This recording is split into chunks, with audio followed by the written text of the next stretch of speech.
All right, let's take a trip back in time. Back to the golden era of Indian cinema, a time of celluloid dreams.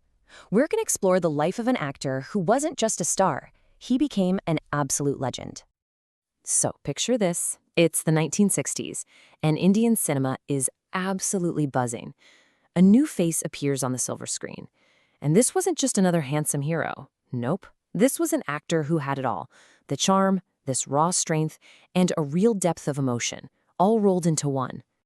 And pretty soon, he earned a title that has stuck with him for generations. I mean, it's a name that just perfectly captured who he was on screen. The He-Man of Bollywood. So how does a name like that become a legend? Well, that's what we're here to find out. Let's trace the incredible journey of Dharmendra, an icon whose real-life story is just as captivating as any movie he ever made. You see, his story doesn't start under the bright lights of Mumbai. Not at all. It begins in a small, humble village in Punjab, where a young boy was nurturing a massive dream. He was born Dharmendra Singh Deol back in 1935, and his background was, well, pretty simple and grounded. His dad was a schoolteacher, and the family was all about traditional values. The glamour of the movies, it probably felt like it was a million miles away.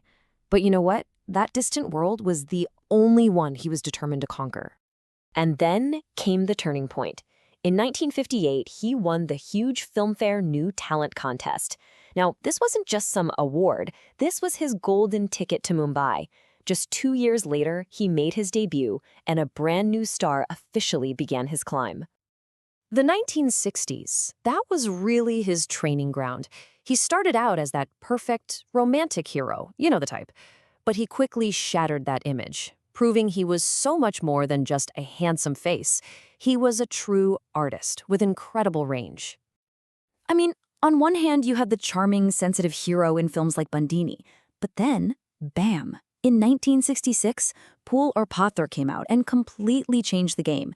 It established him as this rugged action star, the kind of hero audiences were craving. And while all this was happening, he delivered a performance in Satyakam that critics still talk about as one of the finest ever in Indian cinema. The man could literally do it all. So all that versatility perfectly set the stage for the 1970s. This was the decade he truly became the He-Man. He wasn't just a star anymore, he was a full-blown phenomenon, mastering every single genre, and just knocking out one blockbuster after another. And of course, you can't even talk about the 70s without mentioning Sholay. I mean, come on. His role as the witty, charming, and fiercely loyal Viru wasn't just a character, it became a permanent part of India's pop culture, an absolute icon. But hold that thought. Just as you're picturing him as the action hero Viru, get this. In the very same year, he played Professor Parimal in Chupke Chupke, showing off his perfect comedic timing. The fact that he could swing from an epic like Sholay to a laugh-out-loud comedy like this, well, it just shows his versatility was truly off the charts. Okay, so his life on screen was legendary, we know that, but his personal life? Oh, it was just as eventful and just as cinematic. Let's take a little peek behind the camera. His family is a huge part of his story, and it's just as layered as any movie script. His first marriage was to Prakash Kaur, and together they have 4 children, including the future action stars Sunny and Bobby Deol. Later, he found love on set, marrying his famous co-star, the legendary dream girl herself, Hema Malini. Together they have 2 daughters, and just like that, the Deol family's place as a true cinematic dynasty was sealed. And you think the story stops in the 70s? No way. After a brief jump into politics in 2004, he came right back to his true passion, making movies. His recent, incredibly emotional performance in 2023's Rocky or Rani Ki Prem Kahani was such a powerful reminder that for a true artist, age is just a number. The passion never fades.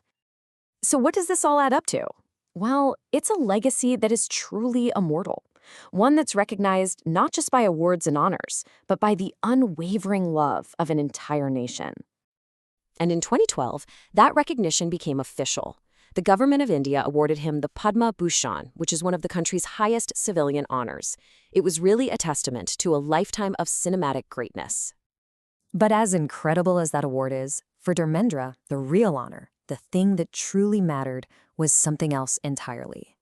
It was the love he got from his audience, a connection built over 6 decades that is just as strong today as it ever was. And that really gets to the heart of it, doesn't it? He isn't just an actor. He's an emotion. His spirit, his simplicity on screen, it made generations of people laugh, cry, and feel inspired. He's literally woven into the fabric of Indian cinema.